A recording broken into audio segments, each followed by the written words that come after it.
Soldiers इस्तेमाल करते हैं और शूटिंग रेंज के खेल में हाई रेंज की गोलियां इस्तेमाल करना गैर कानूनी है। और हम कानून के लफड़े में नहीं पड़ना चाहते। Okay guys, ready? Yes sir.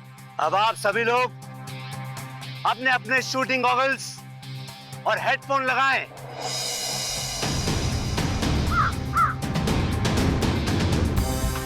अब आप सभी लोग अपने अपने बंदूक उठाएं और अपने कंधे से लगाएं।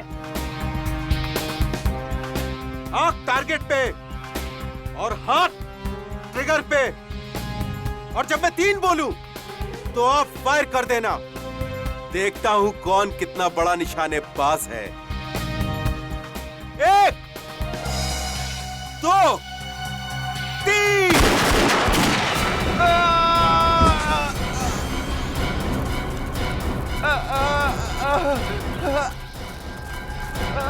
सर रोहित को गोली लगी। अरे कहाँ लगी इस गोली? शोल्डर पे। अरे ओह गॉड, मुझे बचा लो सर, मैं मरना नहीं चाहता सर। कुछ नहीं होगा तुम्हें, तुम घबराओ नहीं। ईशान, ये क्या किया तुमने? मार दिया इसको। Have you gone mad? तुमने अटेंडेंट पे गोली क्यों चला दी? इसे फौरन हॉस्पिटल लेके जाना होगा। चलो सर आप सही कह रहे, जल्दी जल्दी जल्दी ले चलिए। चलो चलो। ये आपने सही नहीं किया ईशान। अरे बकवास मत करो। हाँ, इसमें इंसान की गलती नहीं है सिर्फ। तुम लोगों को मालूम था ना यहाँ शूटिंग रेंज पे फायरिंग हो रही है, फिर तुम लोग यहाँ क्या कर रहे थे?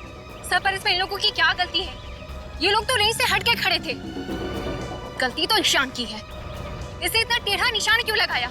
हाँ, खुद को स्टेट लेवल का शूटर कहते हो तुम? हर शूटर को यह सिखाया जाता है कि हैंडगन चलाना कितने जिम्मेदारी का काम है। करेक्ट। और तुम इतने सीनियर शूटर होने के बाद भी इतनी बड़ी जिम्मेदारी कैसे भूल सकते हो? ईशान, तुम तो भगवान से प्रार्थना करना शुरू कर दो, क्योंकि अगर इस अटेंडेंट को कुछ हो जाता है ना तो तुम तो बुरे फंसे।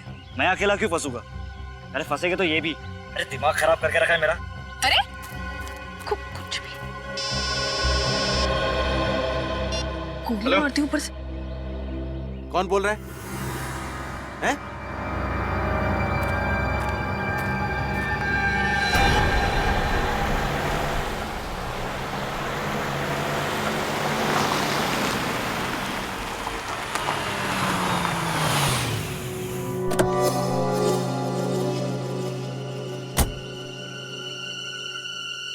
हेलो। हेलो, लेट क्यों हुआ? लेट क्यों हुआ? रास्ते में ट्रैफिक बहुत था, आ गया हूं ना। अंदर आ जाओ। अंदर? मैं अंदर आ गया हूं। सामने एक रूम दिख रहा है? हाँ दिख रहा है।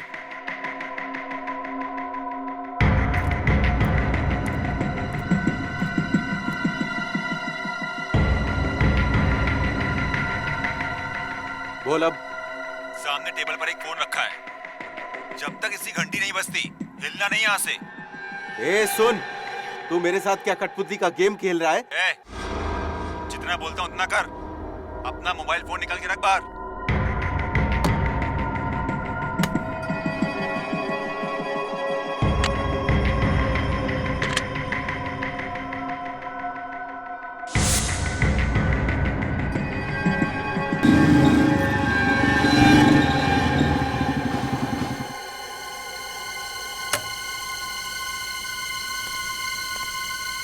हेलो। हाँ,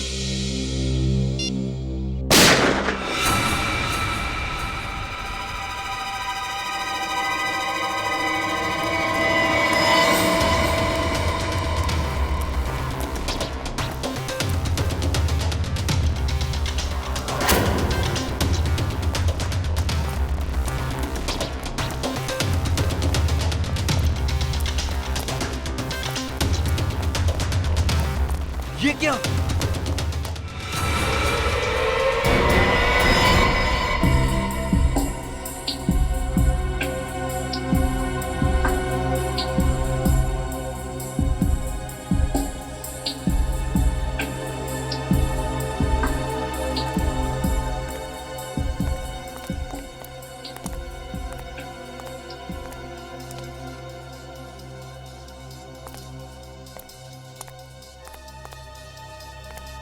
तुम यहाँ क्या कर रहे थे? सर, मैं तो एक लड़की की मदद कर रहा था। वो बेचारी अपने पति को ढूंढ रही थी और मुझे कहा कि इस मिल के अंदर आके ढूंढो। मैं यहाँ पे आ गया और मुझे आते से यहाँ पर गोली चलने की आवाज सुनाई दी और मैं यहाँ भाग के आ गया। जब तुम यहाँ पे आए थे तो इन दोनों लाशों के अलावा किसी और को भी देखा था? नहीं सर। आप जानते हैं कि ये दोनों कौन है? सर पता नहीं सर। आप इस मिल के मालिक हैं और आप जानते नहीं कि ये दोनों अंदर कैसे आए? हाँ? सर यही तो मैं भी सोच रहा हूँ, इनको मरने के लिए मेरा ही मिल मिला था क्या? खामखा मुझे परेशानी में डाल दिया। और सर ये मिल तो 5 साल से बंद है और यहाँ कोई आता जाता भी नहीं है और ये फोन भी बंद पड़ा हुआ है।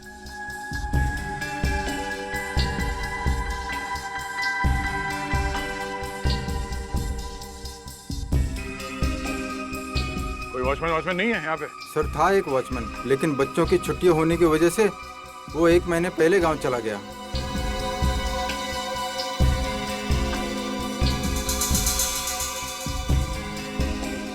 भैया, हाँ सर। भैया जिस तरीके से ये लाशें पड़ी हुई हैं और जैसे गोली लगी है इस आदमी को, लगता है उस औरत ने ही गोली चलाई है इस पर। और उसके बाद इस औरत ने आत्महत्या कर ली। तो क्या इन दोनों को गोलियां उसी गन से लगी हैं? अब ये तो बैलिस्टिक रिपोर्ट के बाद ही पता चलेगा।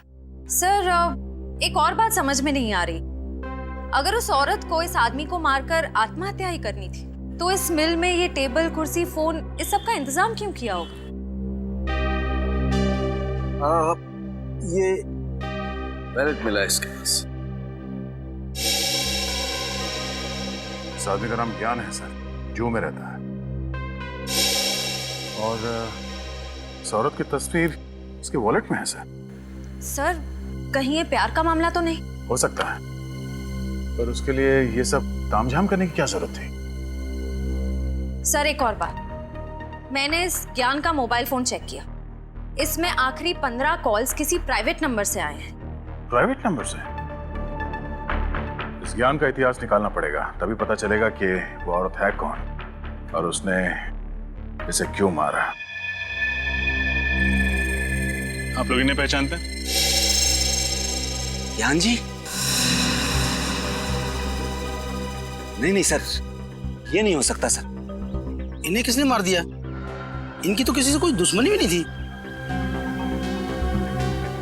ये कौन है? जी ये रूपल जी है, ईशान की मम्मी। आप में से कोई बता सकता है कि ज्ञान जी और रूपल जी के बीच में क्या संबंध है?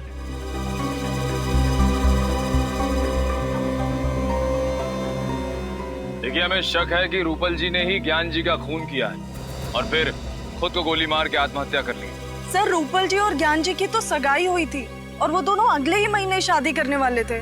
लेकिन क्या? सर लेकिन ईशान को ये रिश्ता मंजूर नहीं था।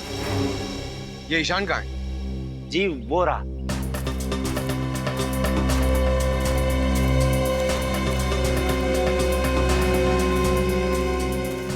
क्या हुआ सर?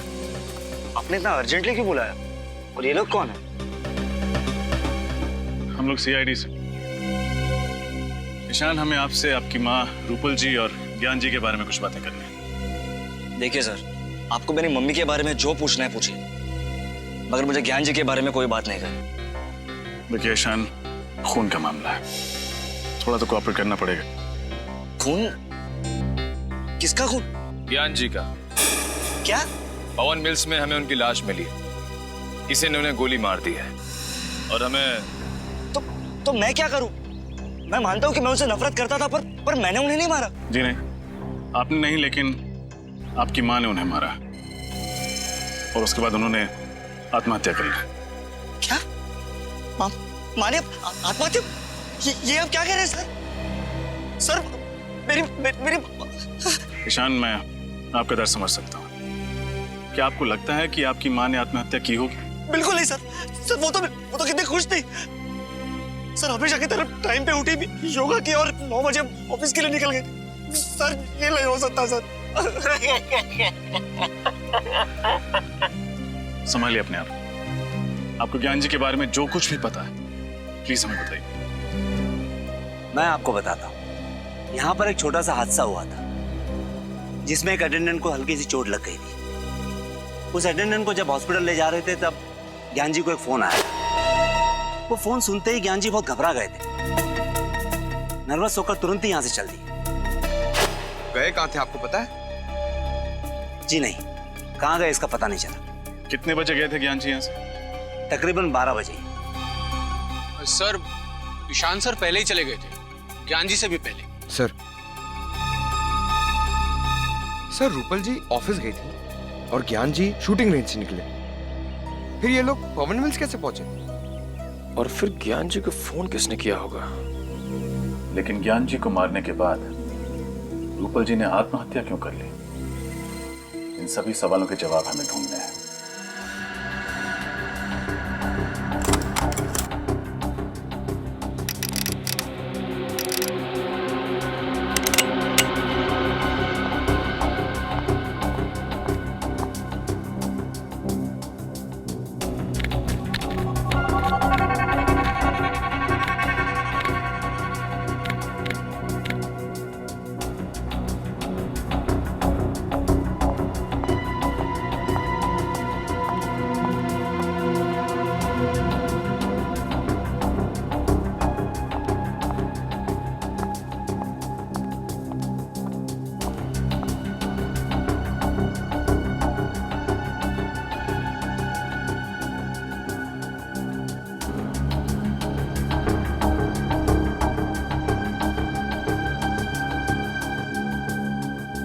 फाइल संभाल लेना, मैं फायर करने जा रही हूँ।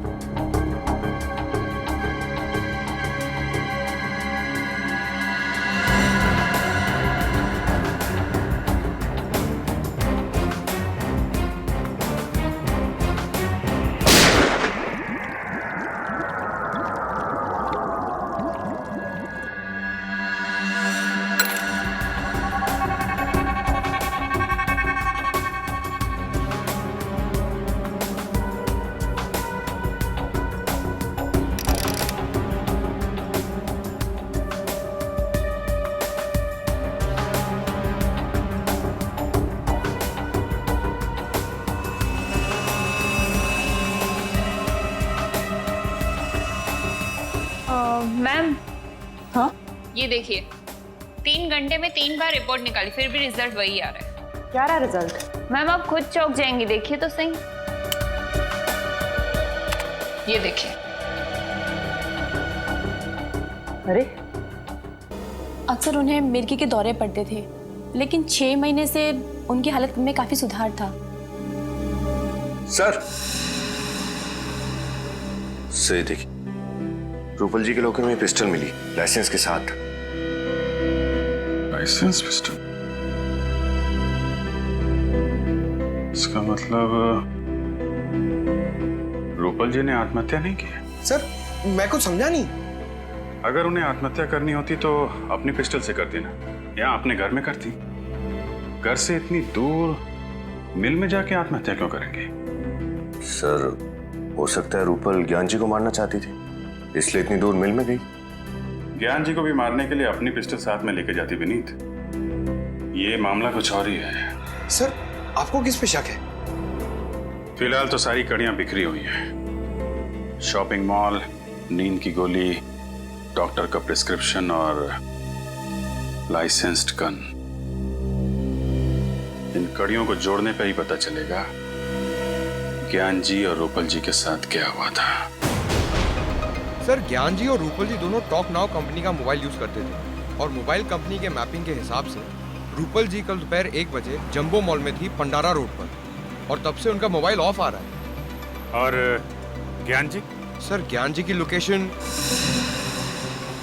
ये देखिए सर। हाँ, 1 बजे शूटिंग रेंज से निकले और 2:30 बजे पहुंचे पंडारा रोड, और वहां से सीलिंग होते हुए बैंड्रा लिंकिंग रोड से जूहू सर्कल पहुंचे 5 बजे, और 5:30 बजे वहां से निकलकर 6:30 बजे पहुंचे पवन मिल। और 6:30 से 6:45 तक ये किसी से फोन पे बात कर रहे थे, किसी प्राइवेट नंबर पे।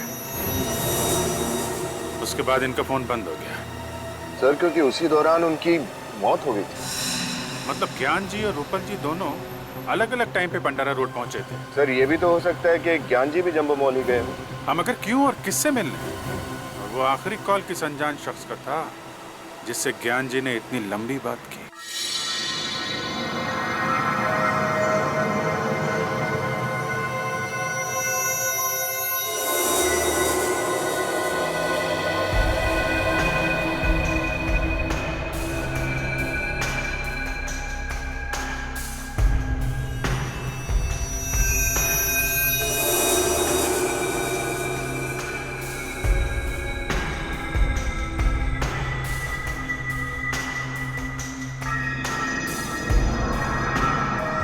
रतन। जी सर। आज हमें किसी भी हालत में स्टॉक्स की पूरी डिटेल मैनेजर को देनी है। जी सर। एक्चुअली में ये काम पिछले हफ्ते ही हो जाना चाहिए था, पता है तुम्हें? Sir I am sorry sir, मेरी तबीयत खराब हो गई थी, इसके लिए मैं नहीं आ पाया था सर। जानता हूँ मैं। अब ऐसा करो, जल्दी जल्दी बताओ कौन कौन सी गोलियाँ स्टॉक में हैं और कितनी हैं। जी सर, ये 315 बोर की सर 21 गोलियाँ हैं और इसी का कर्टन एक पैक है सर इधर। सर ये 12 बोर की 50 गोलियाँ हैं और ये हैं 9 mm की इम्पोर्टेड रिवॉल्वर की गोलियाँ। कितनी हैं? 35। और सर 9 mm पिस्टल की गोलियों का बॉक्स है 2 3।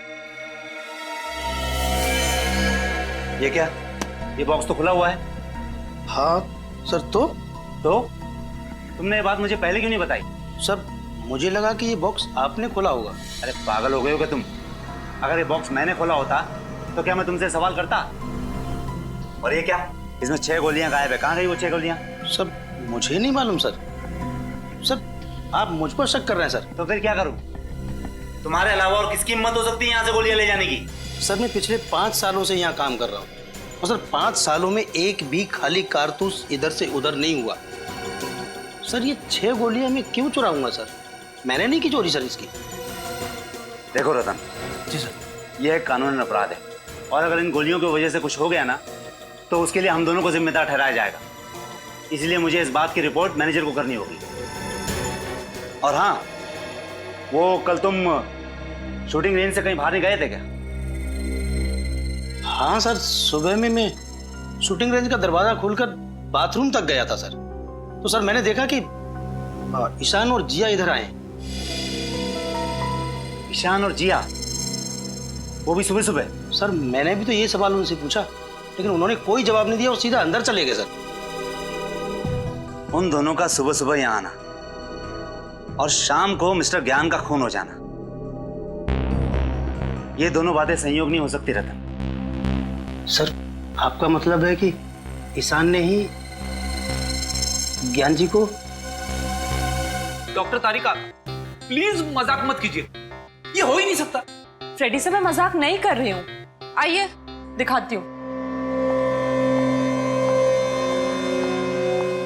ये देखिए, रूपल की मौत दोपहर को 1 और 2 बजे के बीच हुई थी और ज्ञान जी को शाम को 6 और 7 बजे के बीच मारा गया था, ठीक उसी गन से जो गन हमें रूपल के हाथों से मिली थी। तो मतलब पहले रूपल जी का खून किया गया दोपहर को और उसके बाद ज्ञान जी को मारा गया शाम को और फिर उसी गन को मरी हुई रूपल के हाथों में थमा दिया। मतलब रूपल जी ने आत्महत्या नहीं की है, किसी ने प्लानिंग के साथ खून किया है उसका। हाँ, इस बात को साबित करने के लिए मेरे पास सबूत है। रूपल के पेट में से मुझे अजीनोमोटो, सोया सॉस और विनेगर के कुछ अंश मिले। डॉक्टर तारिका, ये सारी चीजें तो चाइनीज खाने में होती है ना? हाँ फ्रेडी सर, रूपल ने मरने से पहले चाइनीज खाना खाया था और इसके पेट में से मुझे भारी मात्रा में सिपोक्सिन मिला है जो नींद की दवाई बनाने में इस्तेमाल किया जाता है। मतलब इन्होंने नींद की गोली ली थी या धोखे से दी गई थी ये तो नहीं बता सकते, लेकिन जाहिर है जो इंसान नींद में होता है वो आत्महत्या तो नहीं कर सकता क्योंकि मानसिक तौर पे वो इतना होश में ही नहीं होता है कि वो आत्महत्या कर सके। सर, जहां पर रूपल जी ने चाइनीज खाना खाया था वो नींद की गोलियां शायद वहीं पे दी गई होगी। हो सकता है फ्रेडी, दया सर को इन्फॉर्म कर देता हूँ। हेलो दया सर। सर, हम एक चाइनीज रेस्टोरेंट में तो पूछ चुके हैं, वहाँ किसी ने रूपल जी को नहीं पहचाना। देखते हैं शायद यहाँ कोई पहचान ले। ध्यान रखना आगे जैसे कोई गलती नहीं होनी चाहिए। जी साहब। Sir table for couple sir. नहीं, हम लोग खाना खाने नहीं आए, कुछ सवाल पूछने हैं। सवाल? कैसा सवाल? देखिए हम लोग CID से हैं। Sorry sir. आप सॉरी क्यों बोल रहे हैं? हमें थैंक यू बोलने का मौका दीजिए। अच्छा ये बताइए कि परसों दोपहर को एक आदमी और एक औरत यहाँ खाना खाने के लिए आए थे और उसी दिन उनका खून कर दिया। श्रेया? खून? जी। ये दो। शैलेश? हाँ सर बोलिए। कल ये दोनों हमारे रेस्टोरेंट में आए थे ना? अरे ये औरत जिसने शेजवान फ्राइड राइस और मंचूरियन ग्रेवी का ऑर्डर दिया था और खाते खाते उनको चक्कर भी आया था। खुद भी गिर गई थी और प्लेट भी नीचे गिरा थी। हाँ सर, इसी की वजह से तो आपने रसोइया को डांटा भी था। साथ में आदमी भी था ये? नहीं साहब, आदमी ये नहीं था, आदमी और कोई था। 30-32 साल उम्र होगी और पढ़ा लिखा लग रहा था। वो दोनों कितने बजे आए थे? करीब 12 बजे। दोनों खाना खा रहे थे कि अचानक मैडम बेहोश होकर गिर गई। हम सब बहुत घबरा गए, लेकिन वो आदमी बिल चुकाकर फटाफट मैडम को लेकर निकल गए यहाँ से। मतलब औरत जानबूझ के बेहोश नहीं हुई है, नींद की दवाई दी गई थी उसे। पेमेंट कैसे किया इन लोगों ने? क्रेडिट कार्ड से सर। क्रेडिट कार्ड से? क्रेडिट कार्ड की डिटेल चाहिए हमें जल्दी। गोली आप लोगों में से कोई पहचानता? यह है बैलिस्टिक रिपोर्ट। जो 6 गोलियां शूटिंग रेंज से गायब हुई हैं, ये उनसे मैच करती है।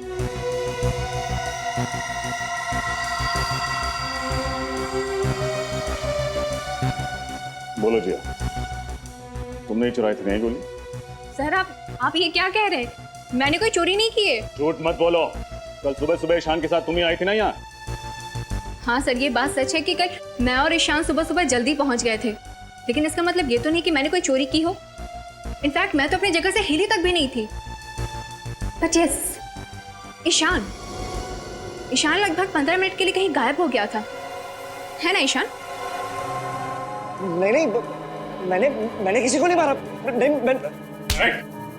भागने की कोशिश भी मत करें। तुम्हारी भलाई इसी में है कि सब कुछ सच सच बता दो। सर ये सच है कि 6 गोलियां मैंने ही चुराई थी, क्योंकि मैं ज्ञान सर से नफरत करता था और नहीं चाहता था कि वो मेरी माँ से शादी करे। इसलिए तुमने उन्हें मार दिया? नहीं, मैंने उन्हें नहीं मारा। ज्ञान सर को मारने के इरादे से मैंने घर में चुराई हुई 6 गोलियां डाली थी और उनका पीछा करते करते मैं पंडारा रोड के जम्बो मॉल तक भी पहुंच गया था, लेकिन मेरी गाड़ी अचानक एक भिखारी से टकरा गई। इसलिए उसे देखने के बहाने मैं बाहर उतरा, लेकिन जब मैं वापस गाड़ी में आया तो मैंने देखा कि मेरी गन सीट पे से गायब थी। वो गन जो तुम्हारी गाड़ी से चोरी हुई किस कंपनी की थी? ग्रे मेटल कंपनी की थी, 9mm बोर की थी। यही है वो पिस्टल? हाँ सर, यही गन थी। यही गन तो रूपल जी के हाथ में मिली थी। झूठ बोल रहा है सर ये। खून करने के बाद ये गन इसी ने वहां रखी थी और ये भिखारी वाली कहानी भी रची हुई है। ईशान, जब तक ये केस सॉल्व नहीं हो जाता तुम हमारी हिरासत में रहोगे, समझे? डॉक्टर कुंदन है क्लिनिक में? डॉक्टर कुंदन तो आज नहीं है। यही उम्मीद थी। कहाँ है इस वक्त? सीआईडी? क्या किया है डॉक्टर कुंदन ने? कल दोपहर 12:30 बजे पंडारा रोड के जंबो मॉल में एक चाइनीज रेस्टोरेंट में रूपल जी के साथ खाना खा रहे थे। सर, रूपल जी तो उनकी पेशेंट है और अगर उनके साथ खाना खाया भी है तो क्या हुआ? क्योंकि खाना खाने के 1 घंटे बाद रूपल जी की मौत हो गई। क्या? तुमने आखिरी बार डॉक्टर कुंदन को कब देखा था? सर, परसों शाम को, और हमेशा की तरह वो अपना आखिरी पेशेंट अटेंड करके चले गए थे और मैंने ही क्लिनिक बंद किया था। मतलब क्लिनिक की 2 चाबियां हैं, एक आपके पास रहती है, एक डॉक्टर कुंदन के पास। जी सर, और बल्कि मैंने भी सर का काफी फोन ट्राई किया पर सर का फोन बंद था। और अगर फोन बंद है तो उन्होंने रूपल जी को रेस्टोरेंट कैसे बुलाया? केबिन कहाँ है उनका, जरा दिखाइए।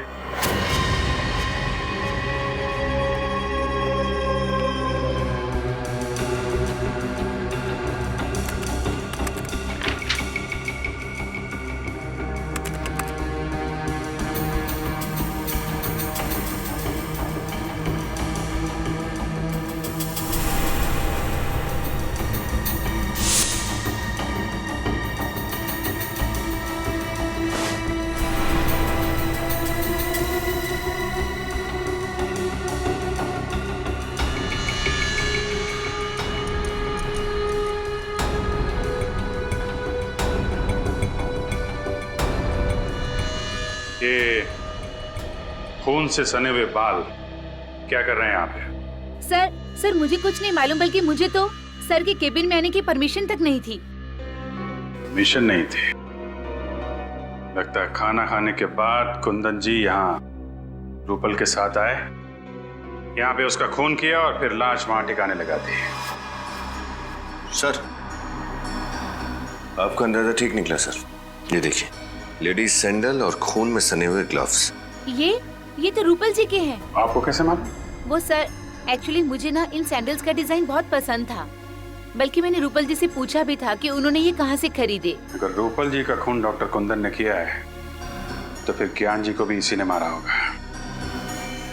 सर, एक बहुत अजीब बात है। डॉक्टर कुंदन एक साइकोथेरेपिस्ट है, फिर उन्होंने मेडिकल स्कूल में मुर्दों की परीक्षण की परमिशन क्यों मांगी?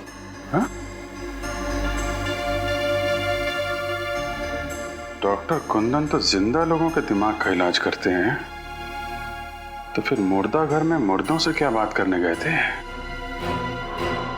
चाहता क्या है ये आदमी?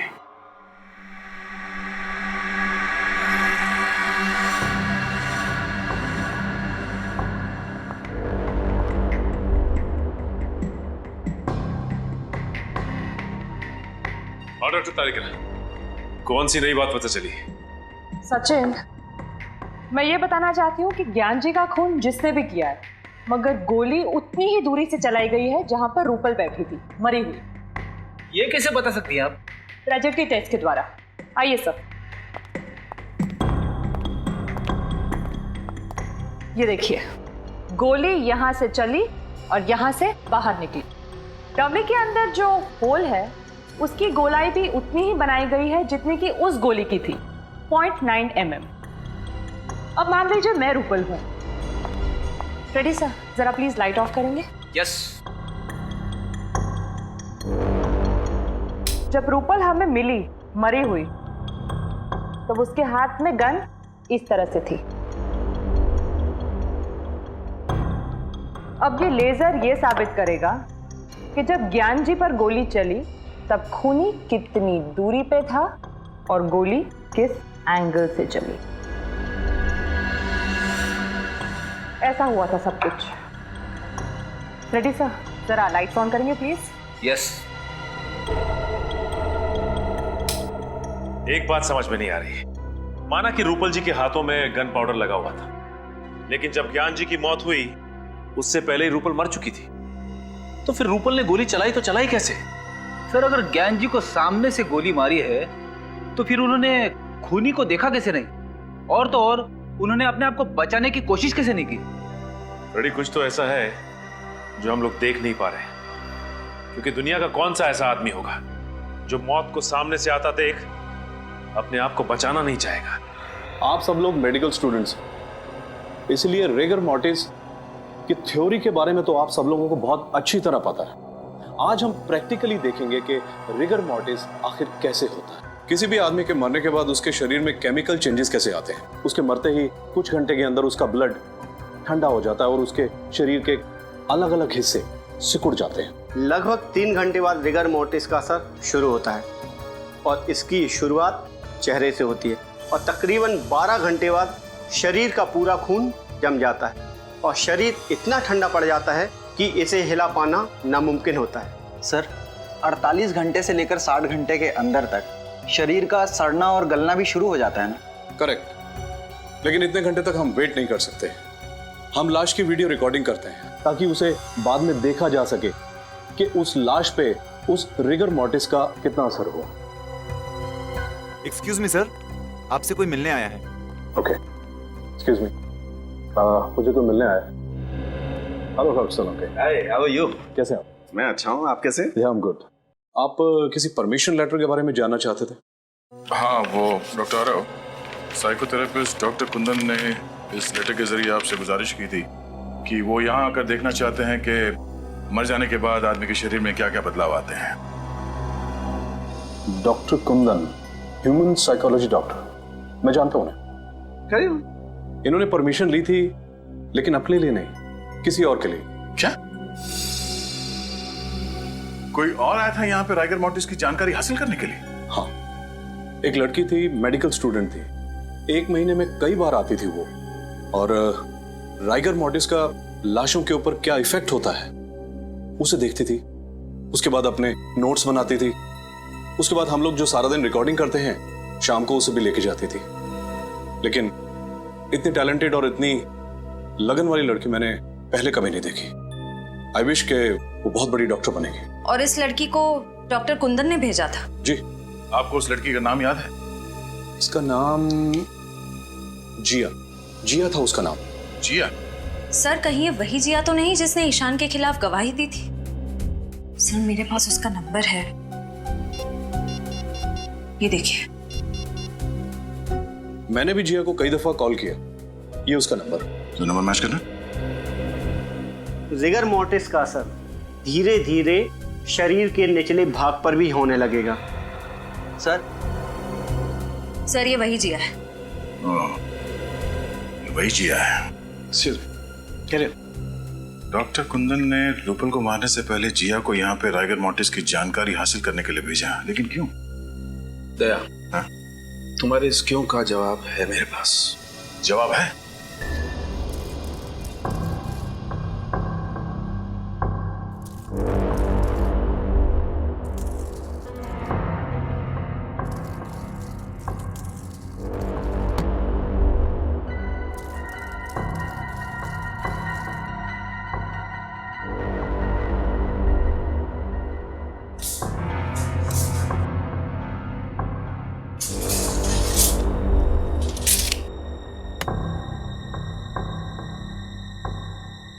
तो सब कुछ वैसे के वैसे ही सेट हो गया है जैसे कि लाश हमें मिली थी।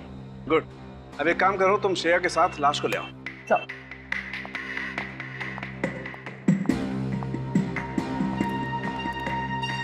डॉक्टर साहब, यहाँ पे पुतला, बाहर उस लड़की की लाश, अब यहाँ पर क्राइम सीन को रिकंस्ट्रक्ट करने की कोशिश कर रहे हैं क्या? हाँ दया, बिल्कुल वही कर रहा हूँ। और मैंने ऊपर कैमरा भी फिट कर दिए जो सारी रिकॉर्डिंग करेंगे, ताकि हमें मॉनिटर पे पता चल जाएगा बाहर कि अंदर क्या हो रहा है।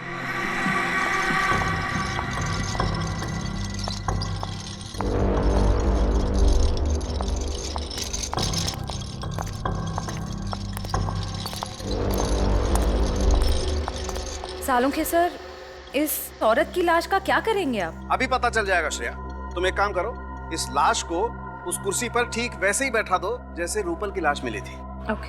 और जल्दी करो, इसे मरे हुए 2 घंटे 45 मिनट हो चुके हैं। 15 मिनट में राइगर मोर्टिस सेट हो जाएगा। Quick, fast. Okay. Good.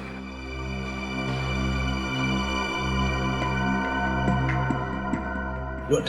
Tarika, अब तुम एक काम करो, बाहर जाकर के मॉनिटर चेक करो, देखो कि सारे कैमरा सही तरीके की रिकॉर्डिंग कर रहे हैं या नहीं।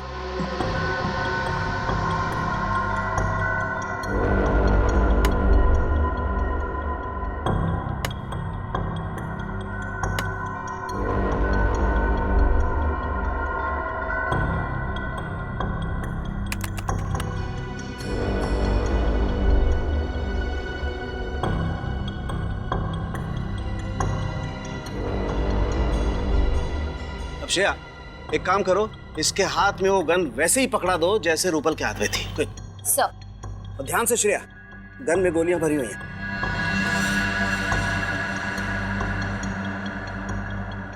दया, बॉक्स में एक लकड़ी का पीस होगा, देखो जरा। ये हाँ।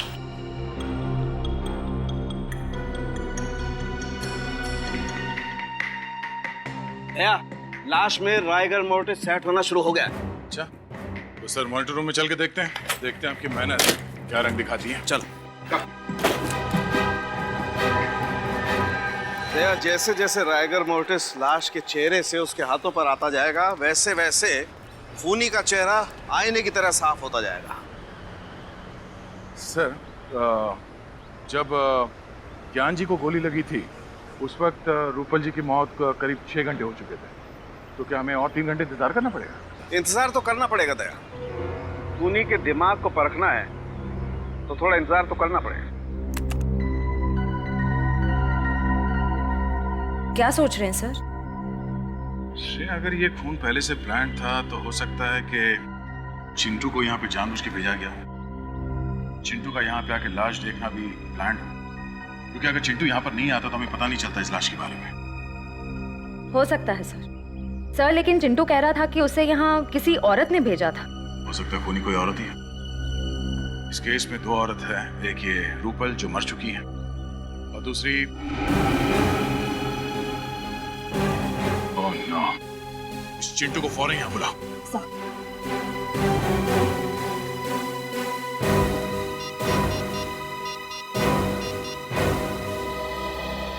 चिंटू, इंस्पेक्टर श्रेया बोल रही हूँ CID से। देखो तुम जल्द से जल्द पवन मिल्स में आ जाओ, ठीक है?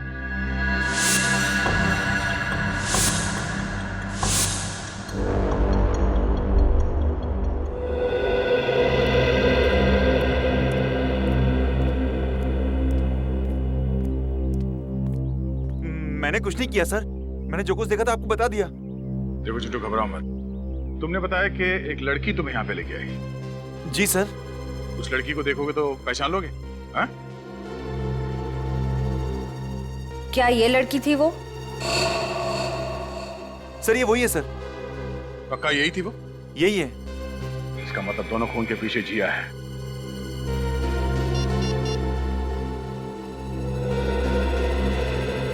रजत, फौरन जिया के घर जाओ, उसे अरेस्ट कर लो। अब वही बताएगी कि यहाँ इस फैक्ट्री में हुआ क्या था।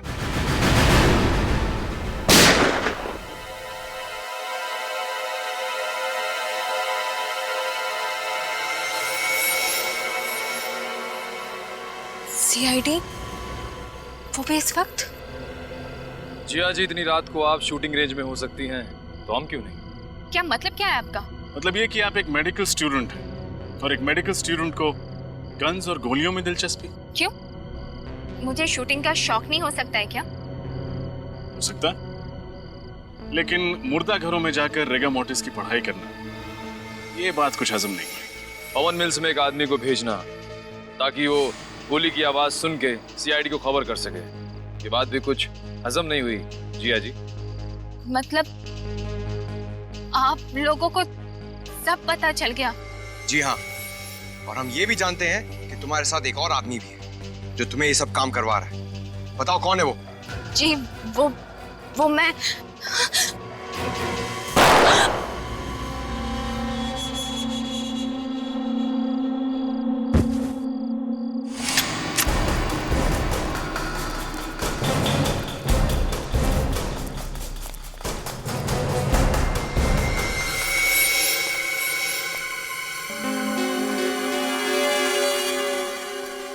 हाथ से निकल गया।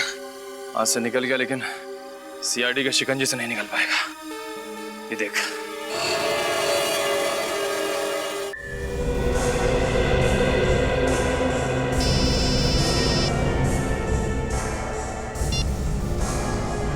हेलो। हाँ? क्या? ठीक है, तुम उस गन को संभाल के रखना, वो गन ही हमें खूनी तक पहुंचाएगी। ओके।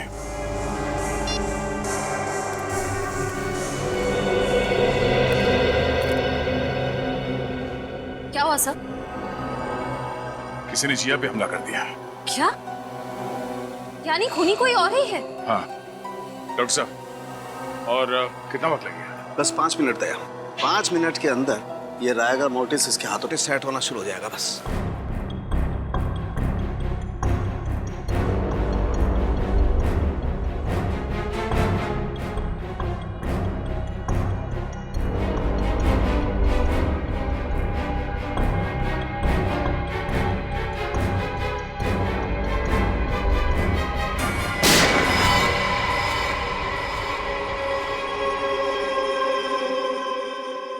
ये देख, ऐसे हुई थी मौत।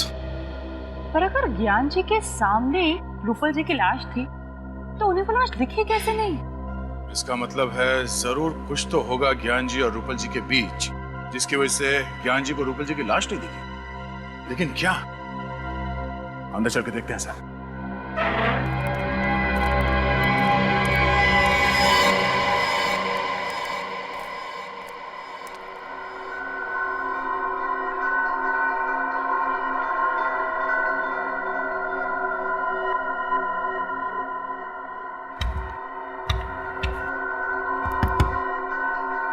तो ये देखिए,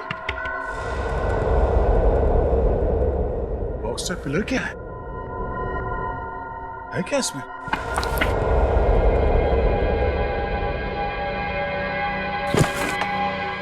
अरे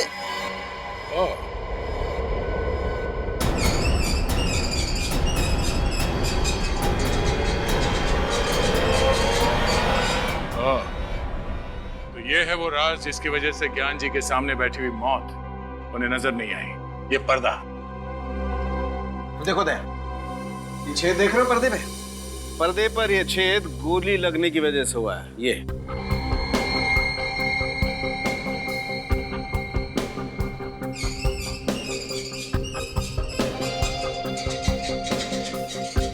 सर इस तरफ बैटरी और सेंसर भी लगा हुआ है। बैटरी और सेंसर? ओह, यानी कि जैसे ही गोली चली इस पर्दे पे झटका लगा और उस सेंसर को पता चल गया और ये पर्दा बंद हो गया। इसीलिए जब हम लोग यहाँ पर आए थे तो हमें ये पर्दा नहीं दिखा। तो शायद जब ये गोली चली ज्ञान जी के ऊपर, खूनी यहीं पर था। तो सोच समझ के प्लानिंग की है उसने। मगर सर ये किसका काम हो सकता है?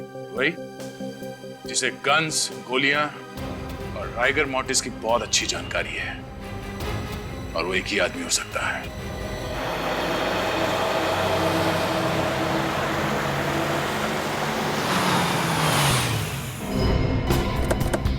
गुड। मायरा, मैंने तुम्हें कितनी बार समझाया, राइफल हमेशा कंधे के लाइन में होनी चाहिए। ऐसे, बिल्कुल ऐसे। Okay sir. ओके? ओके। अब गोली बिल्कुल निशाने पे लगेगी। मायरा, अनिकेत सर जो सिखा रहे हैं वो ध्यान से नहीं सीखोगी तो जिसने रूपल जी का और ज्ञान जी का खून किया उसके जैसा शार्प शूटर कैसे बनोगे? अरे सर, ये किसी का खून तो क्या, अंधेरे में किसी को जख्मी भी नहीं कर सकती है। सर, जिया ठीक तो है ना? जिंदा है, लेकिन अफसोस की बात यह है कि खूनी अभी भी पकड़ा नहीं गया। सर तो फिर आप लोग खूनी को पकड़ते क्यों नहीं? आप जानते हैं खूनी कौन है? खूनी को मैं नहीं तो सर। मगर हम जानते हैं कि खूनी इसी शूटिंग रेंज में। आप हम लोगों पे शक कर रहे हैं? शक ही नहीं, पूरा यकीन है कि खूनी आप ही में से कोई एक है। कौन है वो? पहले आप ये बताइए कि शूटिंग रेंज में बिना चेकिंग के गोली या गन लाना या ले जाना मुमकिन है? नहीं, बिल्कुल नहीं, क्योंकि हमारी सिक्योरिटी बहुत चुस्त है। बिल्कुल सही कहा आपने। अब जरा ये देखिए, ये वही गन है जिससे जिया पर हमला हुआ था। क्या इस तरह की गन आपके शूटिंग रेंज में इस्तेमाल होती है? नहीं सर, इस तरह की गन तो हमारे यहाँ पर इस्तेमाल नहीं होती। तो फिर ये गन शूटिंग रेंज के अंदर आई कैसे? अच्छा, आप ये बताएंगे कि यहाँ पे कोई ऐसा आदमी है जिसकी इस शूटिंग रेंज में आते वक्त सिक्योरिटी जांच नहीं होती है? हाँ सर, एक तो ज्ञान जी और दूसरे अनिकेत सर। जब जिया पर हमला हुआ तब ज्ञान जी तो जिंदा थे नहीं, तो बचे सिर्फ अनिकेत सर।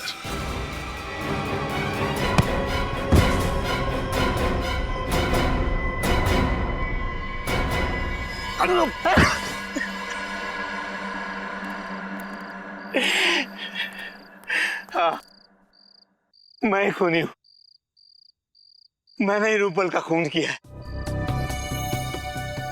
दरअसल मुझसे ज्ञान और रूपल का रिश्ता देखा नहीं जाता था।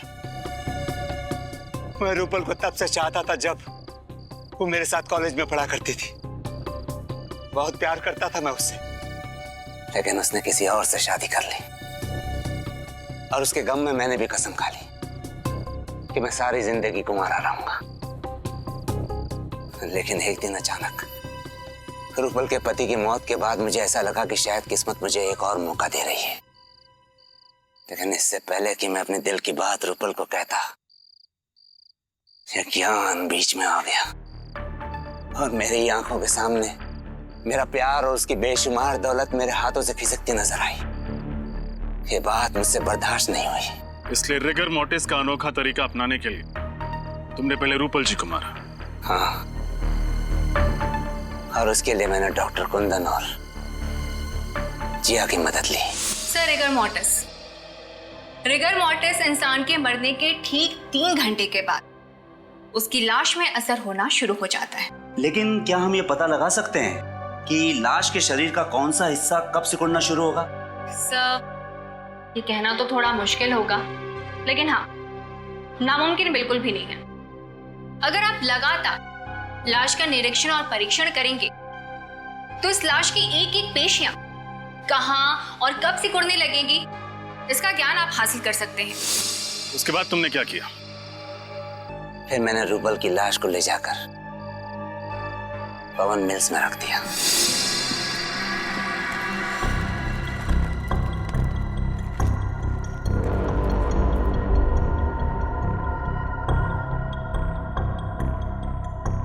मेरा काम तो हो गया, अब तुम्हारी बारी। तुम देखते रहना डॉक्टर, मेरा वार भी खाली नहीं जाएगा। अब ऐसा करो डॉक्टर, तुम इस पिस्तौल को रूपल के दाहिने हाथ में रख दो, क्योंकि अभी तक रिगर मोर्टिस शुरू नहीं हुआ है, इसलिए पिस्तौल वाला हाथ दाहिनी ओर मुड़ जाएगा। तुम कहते हो तो मैं मान लेता, लेकिन मुझे यकीन नहीं हो रहा है कि तुम्हारा प्लान कामयाब होगा। अभी देखो डॉक्टर,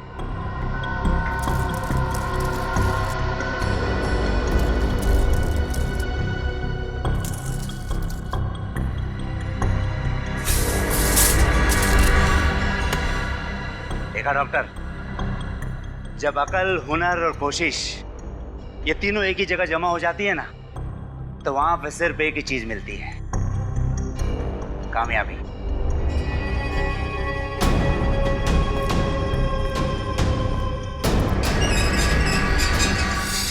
अब आप ये बताने का कष्ट करेंगे कि डॉक्टर कुंदन कहाँ पे है? वो मेरे घर पर है, मैंने उन्हें नींद का इंजेक्शन दिया है। अनिकेत, दौलत की लालच ने तुम्हें अंधा बना दिया, दो खून का डाले तुमने।